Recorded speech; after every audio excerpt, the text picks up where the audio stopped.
All right, convenience. Today's talk and today's little informal talk, again, is called the art of convenience.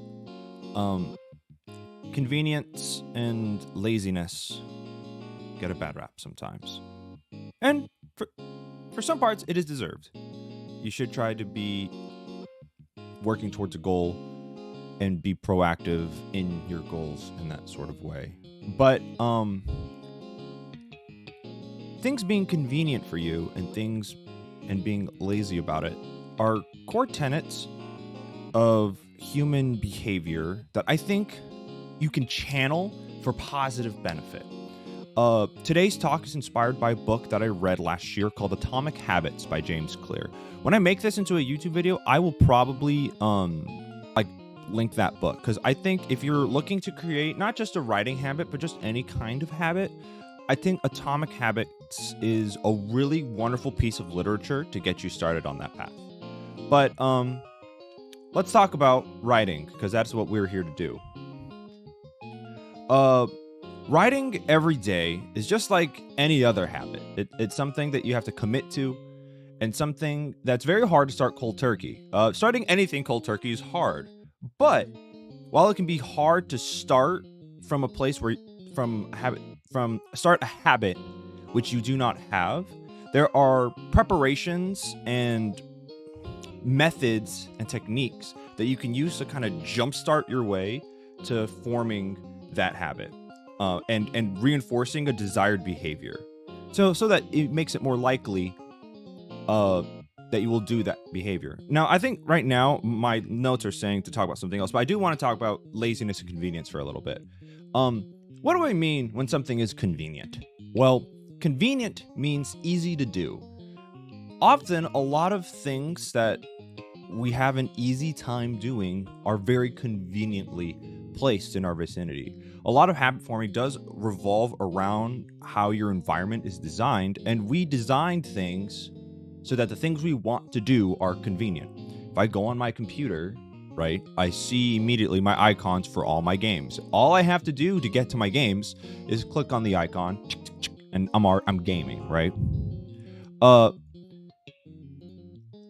This is something that we can harness to our benefit, because say you're trying to work on a exercise habit. Well, it's really hard to stall that cold turkey, especially if you don't exercise. But what if, like, next to your bed, you have your running shoes on, you have your your shorts and your shirt already folded right next to your bedstand? Suddenly, it is more convenient for you to put on those clothes, and now you're already there. You might as well go to the gym. It's stuff like that that can help you jumpstart a positive behavior, which you want to have, by taking preparations outside of the habit start time to make it convenient for you to do. And this is kind of where laziness also comes into. Being lazy isn't necessarily bad. Essentially, what you're trying to do is you're saving energy by trying to find more efficient ways to do things, especially if it's something that you want to do or want to do. But if it takes a lot of energy to do it a normal way, you're trying to sometimes kind of slack off and do it in another way. That's not necessarily bad. It's just, I think it's a part of human behavior to look for the path of easiest resistance. That can often be a mindset change, where what you consider to be convenient can be like, well, it's more convenient if I, go to the gym, because in the long run, it'll be better for me, and stuff like that. Writing is very much in the same way. It's a behavior that you want to do, and especially if you're a writer, you want to create a body of work. There's no escaping that you need to write and you need to edit. A couple of tactics that I have used that involve making things convenient and making things kind of accessible if I'm being lazy. This technique is called habit stacking, is how Atomic Habits lays it. This was much easier for me because I stream almost every day on the weekdays. Excuse me. Really easy, because I just say, whenever I stream, I will write. And then if you already have an established habit, attaching another behavior to that habit, it makes that secondary new habit much easier to commit to, because it's attached to something you're already doing. Another easy tactic you can do to make your writing habit more convenient is making the tools of it very close to you at a certain time of day when you want to do it. So what does that mean? Say you come back after your job, or you come back from like a trip or something. I don't know why a trip. Trips are like by their very nature like very sporadic. But anyway, if you come back from like work, you walk in and you see your desk already has your laptop open, your document already set up and plastered on the screen. All of a sudden, it's like, wow, all I have to do is sit down and the writing can start immediately. Little things like that, where you design your environment to make your desired behavior the easiest thing to do, can go a long way for reinforcing your writing habit. I'm trying to think if there's anything else I want to talk about. Oh, this is a good one. Easy start expectations. Usually, I struggle with this a lot, but having this like mindset really did help me. When you think about the job of writing a book, or like the task of writing a book, it's very easy to get overwhelmed because you're like, man, 50,000 words. What the? I don't want to write 50. That's a lot of words. 50,000 words. That's like X amount of hours. And I have to do that every day. And like that, you can easily kind of ruminate on that and spiral into, I can no longer do this. You can do this. And a way you can kind of get over that is, don't think about the big task of writing 50,000 words. Set a very small start goal of, hey, you know what? Today, I just need to get 5 words on the page. Just get on my computer and write 5 words.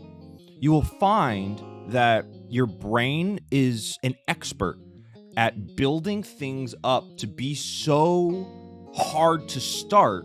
But once you're already there and you're in the middle of it, it's not that bad. It's not that bad.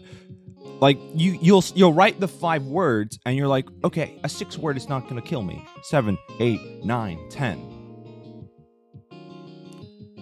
Starting something is a lot scarier than working while you're in the middle of it. So all you should do is just set a really easy start goal of, hey, all I gotta do is get started. All I gotta do is start those 5 words, and once I'm in the middle, it's not gonna be that bad. It's not gonna be that bad. This is not gonna kill me. And a lot of things are surprisingly like this. You'll go to the gym and you're like, okay, I don't want to go to the gym. It's gonna be awful. I have to do a whole workout. It's gonna be bad. You'll do the first rep and you're like, oh, wait, this is actually not that bad. You'll go on a run and you're like, wow, I don't want to run. This is off. I have to go run an entire track. And then you start it and then you're in the middle. It's like, oh, this is not that bad. Even like really weird things will be like this too. You'll start like the idea of starting a video game will be like, oh God, I don't want to start a new game. I like the old games. And then you play and you're in the middle of it. It's like, oh, this is fun. Like, I don't know why I was complaining. So 3 things that we talked about: environment design, habit stacking, where you kind of associate 2 behaviors, one behavior you already have and one behavior that you want to start. You just kind of pair them. And then easy start expectations to make things easier. Hopefully that's all useful to you. It's just stuff. You can kind of see little fish in the background. Wait, no, other way. Look at that. You a fish?